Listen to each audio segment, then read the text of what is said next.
All right, joining us today on Pirate Radio Live, the host of the Brandon Golden Show. It's Brandon Golden. Brandon, how you doing, man? What's up, brother? I'm good. How are you doing? Doing great. ECU Baseball done with their first series. They'll go head to Campbell tomorrow for a midweek game. Got two midweek games this week. What were your thoughts on the Pirates opening weekend? Yeah, man. Fourth game of the year in Bowie's Creek. I do not miss that. Us always having to go there. Fourth game of the year, man. It's a tough place to play. Yeah, I mean, look, I didn't get to watch as much as I would like to. It was kind of working with some of our teams that we consult with. But yeah, I mean, Norby going out there, and Cliff said it on. I saw it on Pirate Radio. Cliff said, Norby wasn't his sharpest, but I mean, Ethan Norby is an absolute dog. He is going to be perfectly fine. The Pirates are going to be perfectly fine. I know it's not the opening sweep that we were all looking for, but it's a long season. Cliff talks about it all the time. It's a marathon, not a sprint, and we got plenty of time to kind of figure some things out and make sure everything's rolling. But what a lot of people don't understand is winning college baseball games is very hard, and we've had a target on our back for a long time there at East Carolina. So I'm not worried one bit. I know that staff, I know those players, I know what they go through, and yeah, they'll be just fine. And I promise they'll be ready to play in Booze Creek. You mentioned that fourth game in Bowie's Creek. After an opening weekend going to Bowie's Creek, what would you be doing with the team in those days in between? Yeah, I know they're going to be getting their lifts in. I know they're going to be moving around. I would imagine they'll be working on some of the things that maybe didn't necessarily go as well and that wasn't as polished as they would like to see. I think I saw in the box score there's a couple errors that's not really consistent of East Carolina defense. But like I said, it's the beginning of the year. There's a lot of nerves going on out there from the playing side of things, and just getting back on the field and doing some of that stuff. But man, I don't think they're probably going to change a whole lot. I think they're going to do what they do. I think they're going to have elite level practices, have their early routines, and all the work that they normally get in. I think it'll be business as usual. And when we roll in, that place will be sold out like it is every year, and it'll be their World Series, and they'll try to beat the Pirates. So it should be a fun environment, and that's always a good test for our guys to go up there. And it's a midweek game, but it's a big game for the Camels. So we'll kind of see what happens. Brandon, you do some consulting with some college baseball teams. For the people, Yeah. just run through those four teams and then we'll talk about them. Yeah, absolutely. Right now, this year we have Duke, Wake Forest, North Carolina A&T, and George Mason. So what do you specifically do when consulting for those teams? Yeah, so that's a great question. So we take them through all of our movement assessments. We do all of our force plate stuff, do the motion capture stuff for the players and the teams that need that. Obviously, Wake has their own lab, so we don't necessarily need to do all the motion capture stuff there. They have that kind of locked in. But it's a collaboration between the strength and conditioning staff, between the medical staff, and between the sports staff itself. And we're actually working with the football team at A&T as well with the quarterbacks, and just see the way they move, Jared. Like, what do they need to be able to express rotation? How does it work? It's a pretty intricate process, but it's fairly simple at the same time. We basically just allow players to move and do the things that they're lacking in to be able to show up the skill sets on the field, which what they have.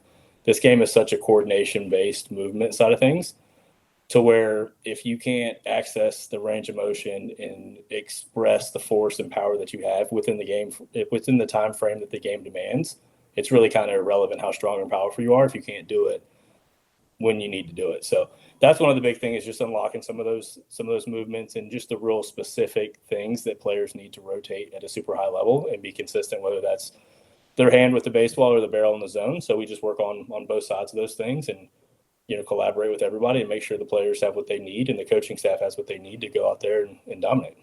Brandon, you've been at some pretty high level places, East Carolina baseball. You've been in the Dodgers organization. What have you taken from those places, those coaches you've worked with, and just integrated into your own thing with the Ghost Lab? Yeah, it's a great question. I think a lot of it's what I was just talking about, like with the coordination and understanding how things move. BMAC, if you guys haven't listened to his episode, if you go in there and listen to him talk, he talks about like the engine, and the engine just being like the overall strength and power. Like if you think of an engine of the car, what forces the tires to rotate it at what speeds. College baseball does a great job of developing the engine, and I think I did a really good job of that when I was at East Carolina. I think one thing that I lacked as a performance coach back then was understanding the coordination side of it, and the Dodgers really helped me lock it in from that side of things and really take like a different look of, we talk about, when they're in rookie ball or even low A and sometimes even double A, they're not going to LA tomorrow, and being able to understand that you have time to develop these players and put them through the systems that they need to be put in to be able to have that continual growth is very necessary. In college baseball, when we saw a lot of freshmen across the country that are playing immediately, and then there's also a lot of guys that have come from the portal side of things. So when you look at college baseball, it's like they got to be ready to go right now, and they have to have a skill set that's ready to play in that league, or they're probably not getting recruited and being able to be in those organizations. So I think, to your point, Jared, just understanding what it is and where that person's at on their development cycle and what they need to be able to do for whatever role that they're in and preparing them that way. Brandon Golden joining us. Your episode with Brandon McDaniel is out now, Pirate Radio TV on YouTube and wherever you listen to your podcast. What's your relationship with McDaniel, and what can people expect from that episode? Yeah. So BMAC was he was my boss when I was with the Dodgers. He was the director. He was the vice president of player performance. Now he's got an on-field role, still over a lot of the strength and conditioning, the performance side of things. But I think, and you kind of, once you guys listen to the episode, you'll see like how close when he's talking about Travis Smith, he calls him Trav and Yav, Eric Yavarone, the guys that work for him and that work in that organization.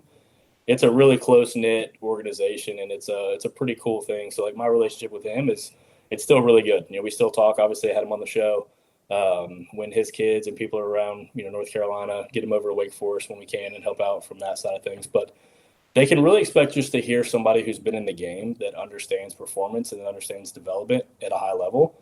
There's a lot of talk about the youth development side of things. We kind of touch about the PBS, CCS, which is the Professional Baseball Strength and Conditioning Coaches Society. There's a lot of different cool nuances that you probably wouldn't hear, not being in professional baseball and not really understanding that stuff all the time. So it's just a really cool episode to kind of hear from somebody who's been in the game for such a long time and who's really broken barriers for a lot of performance coaches.